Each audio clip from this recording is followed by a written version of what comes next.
Hello everyone, it's Dr. Manjit Kumar, Assistant Professor at Rama University, Kanpur, Department of Physiotherapy. Today we have to discuss over upper motor neuron.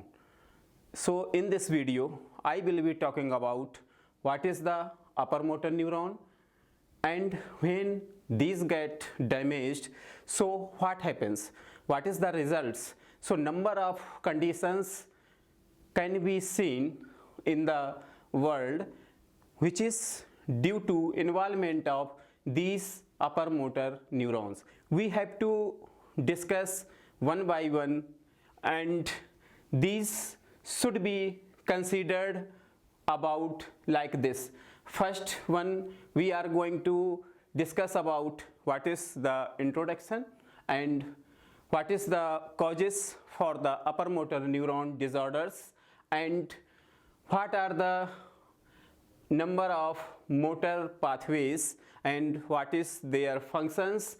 Along with, we have to diagnose about this, how to diagnose clinically and on the basis of some investigations like CT and MRI. And finally, we are going to explain about what is the interventions for these type of disorders. Now I am going to explain about these one by one. So first one, we have to know about upper motor neuron. So we can see here upper motor neuron in relation to brain. So we can see this is cerebral cortex. So first we want to explain about the upper motor neuron and lower motor neuron. So upper motor neuron, in the sense, they are considered about from cerebral cortex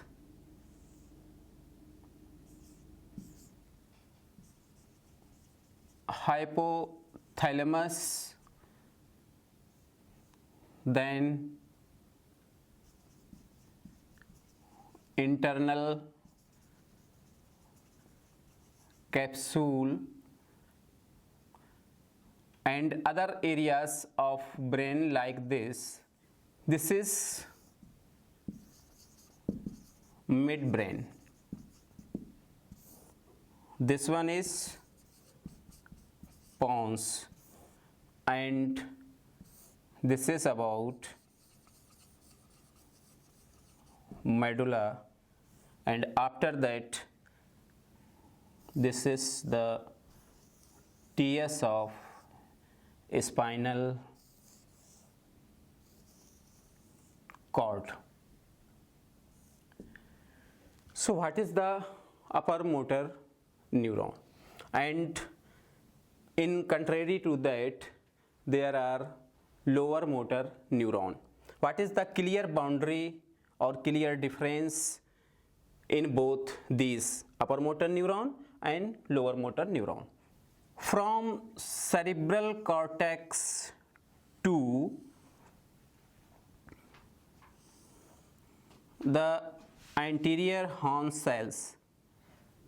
So anterior horn cells, above anterior horn cells is upper motor neurons, and below that is lower motor neuron. And in case of cranial nerve nuclei, they found inside the brains, like these are the number of nuclei: facial nuclei, trigeminal nuclei, and others. Above these nuclei and from the cerebral cortex. So from cerebral cortex to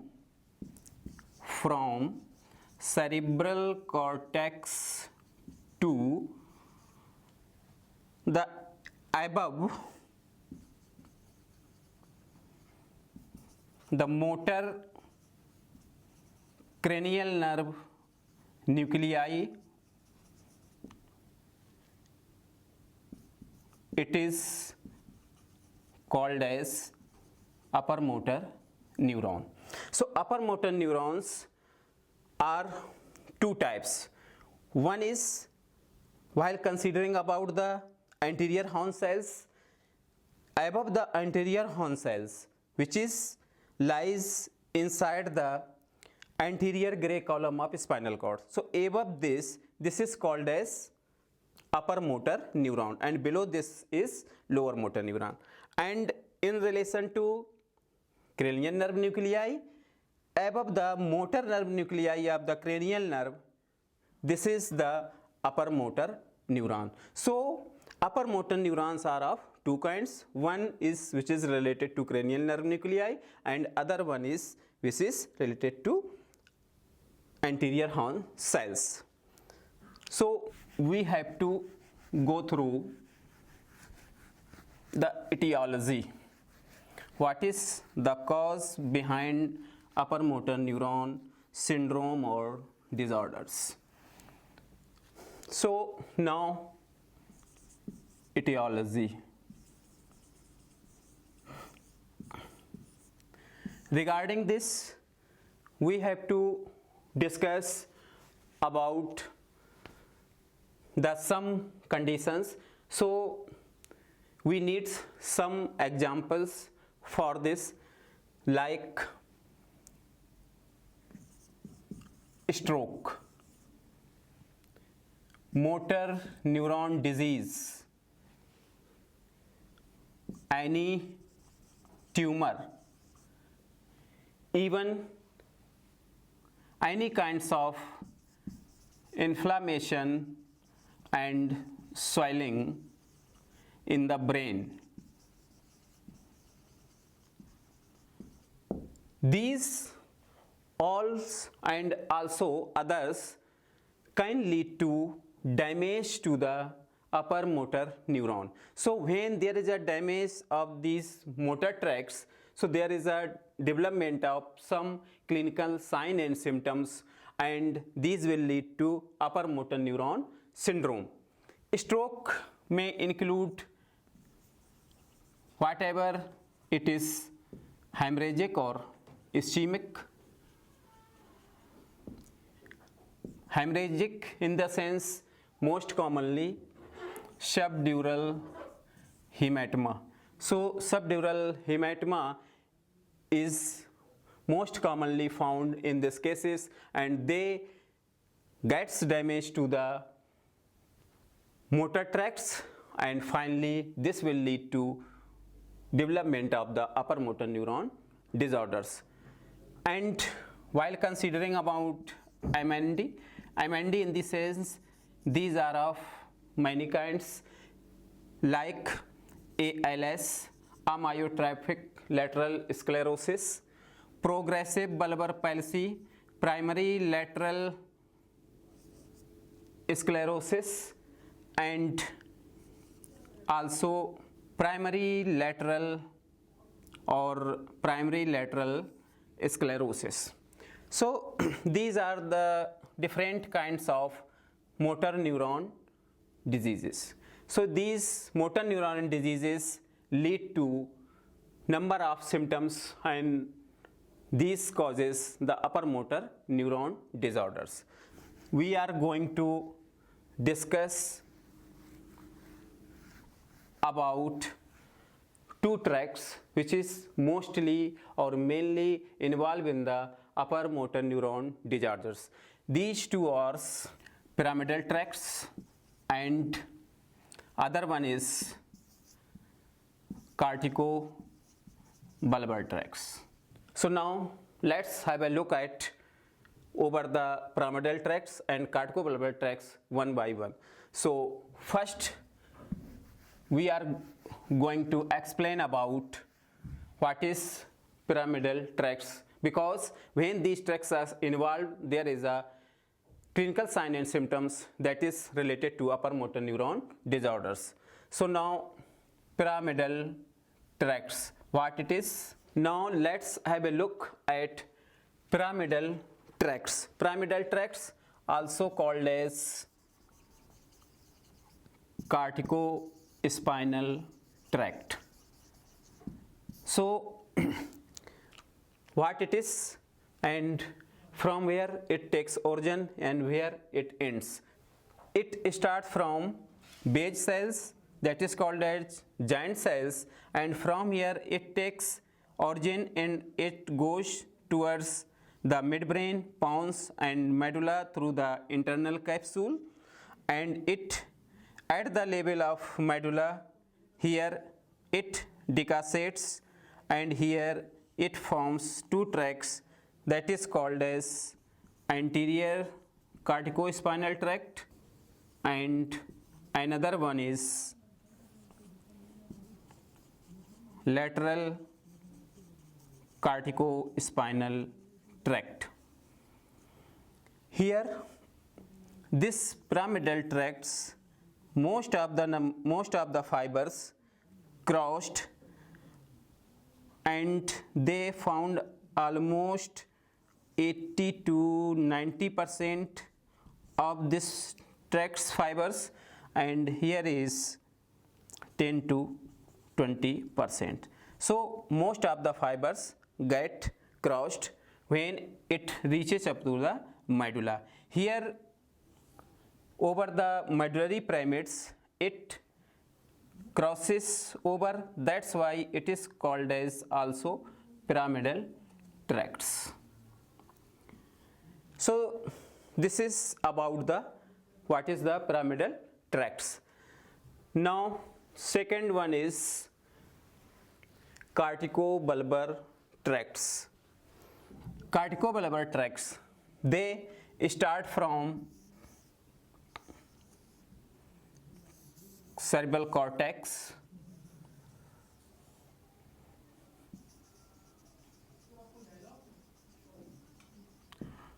below the central sulcus and just above the lateral fissure,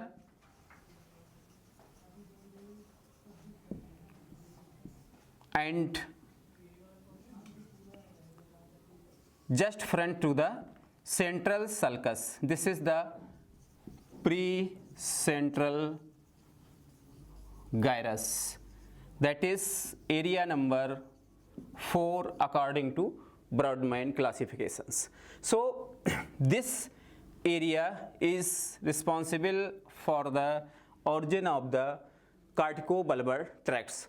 From here corticobulbar tracts takes origin, and this tracts goes downwards up to the internal capsule located at mid brain. Here at the level of the internal capsule, here is the part of this internal capsule which is usually L-shaped. So some part of this internal capsule is called as cerebral peduncle, and this cerebral peduncle at the middle of this, that is middle 1/3,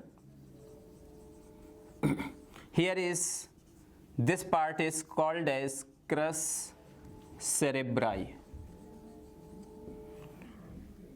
From here these tracts goes forward up to medulla.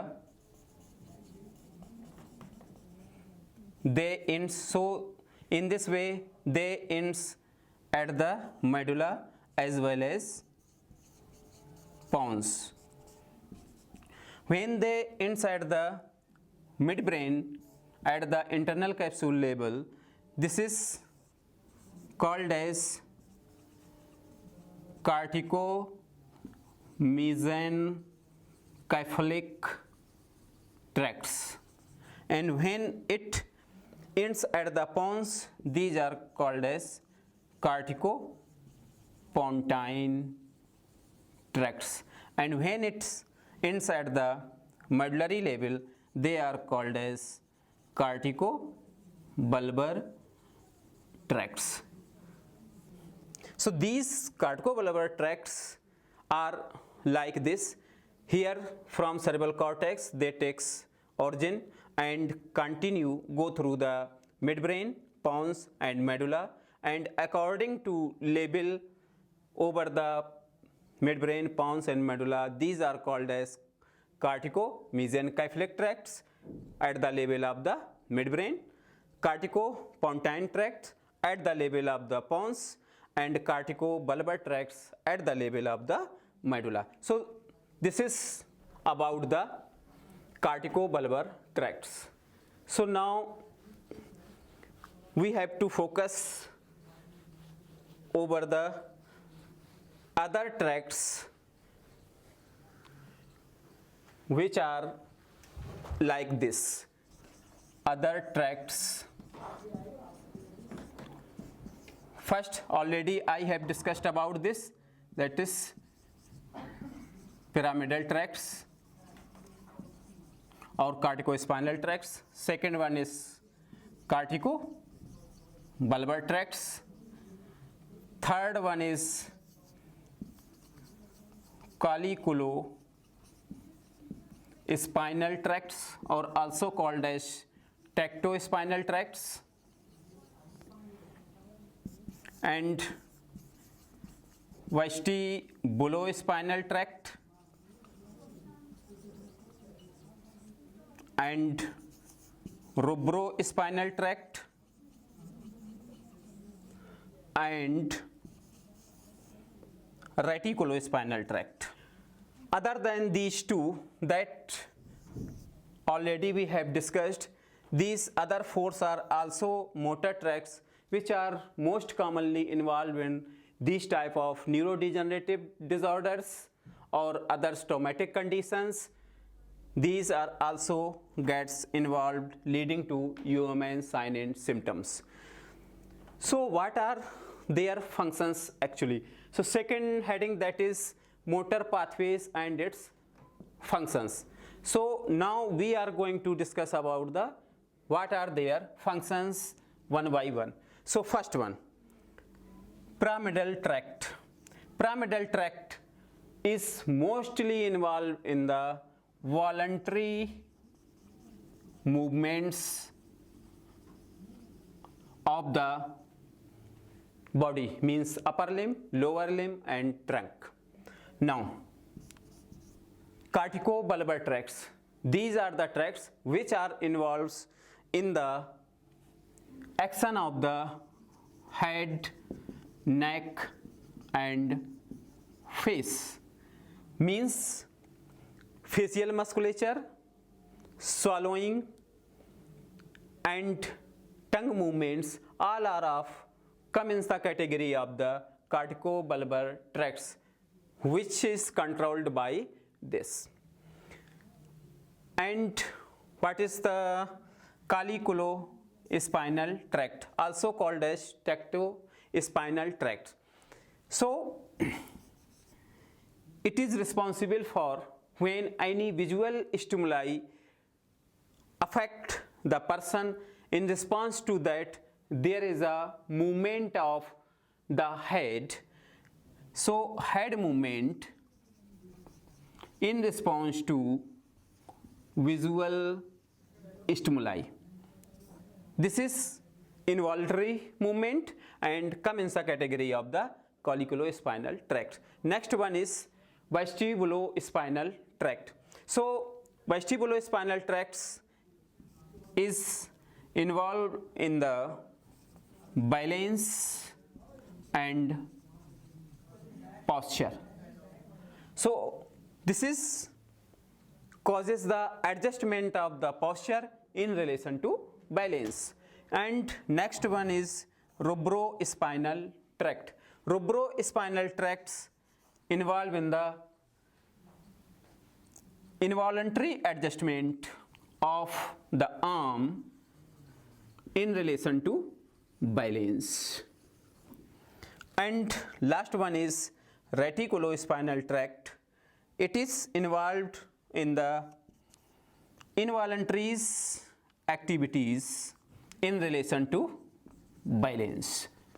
So it regulates the involuntary activities while considering about the balance. So these are the tracts, others including pyramidal and corticobulbar tracts, and what are their functions as I have explained you of all. So now what are the clinical features? Means what is the UMN syndromes? So as I told you previously, what is the pyramidal tracts and corticobulbar tracts, and when they gets damaged, so number of signs and symptoms we can found.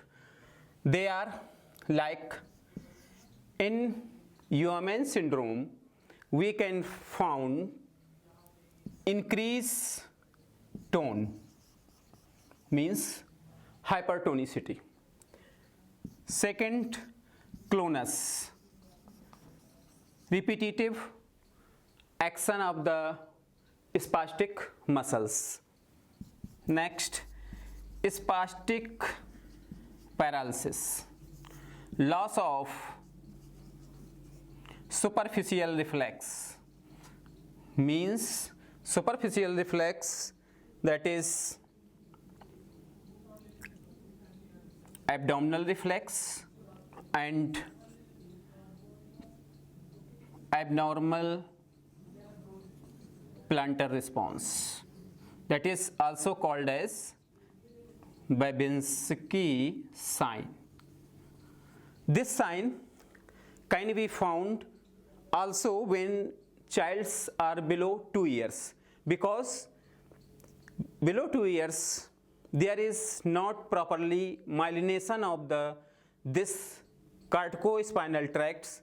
That's why there is we can found the Babinski sign. So in case of children, if we found the Babinski sign during the physical examination, then it doesn't matter, or you can't say this is the involvement of the pyramidal tracts, because there is no myelination, and gradually myelination take place as child grows. So after 2 years, if it is found, then it is considerable, otherwise not. Next, muscle wasting, and another one is normal electrical response can be found in UMN type of disorders. There is a normal electrical response. So these type of features we can found, and increased or exaggerated reflexes.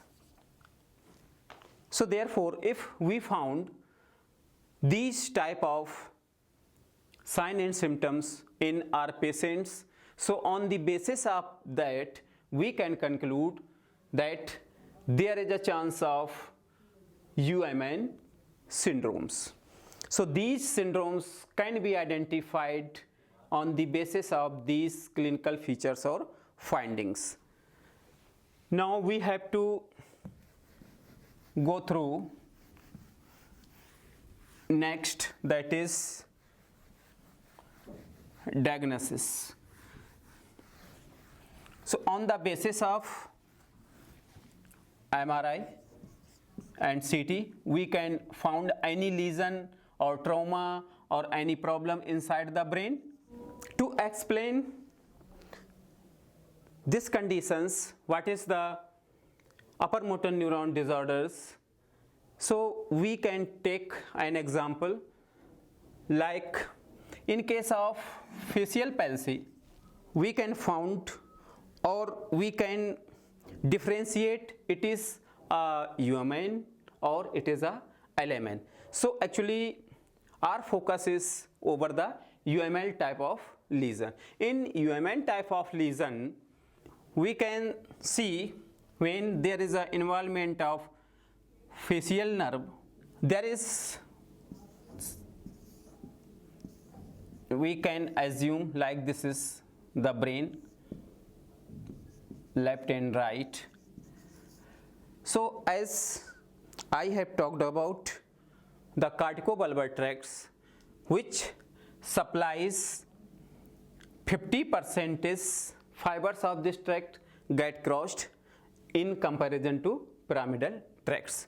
So mostly the fibers which supplied the lower facial muscles below the eyes, lower facial muscles, and along with tongue. So lower facial muscles including the tongues, they are get supplied by the fibers of corticobulbar tracts which is opposite to the side, which are the contralateral, they supplied this areas, and above the facial region means from eye to head, frontal head, this is supplied by the others corticobulbar tracts. So corticobulbar tracts supplied same sites both to the muscles above the eyes including eyes and below the eyes, both are supplied by the corticobulbar tracts which is ipsilateral. But when talking about the contralateral tracts, they only supplied the lower facial muscles. That's why when in case of any condition, any trauma, any lesion, any tumor, brain gets damaged, there is some sign and symptoms in face that is called as Bell's palsy. In that case, we can see if it is a UMN type of lesion,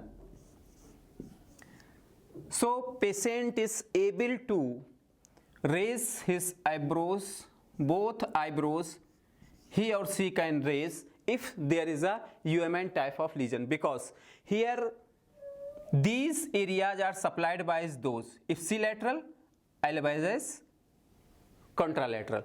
But below the eyes means this area, from this area is not supplied by these tracts. So if here is the lesion, this area gets damaged and patient is unable to move this. But if patient is able to move or raise his both eyebrows, means here is bilateral supply.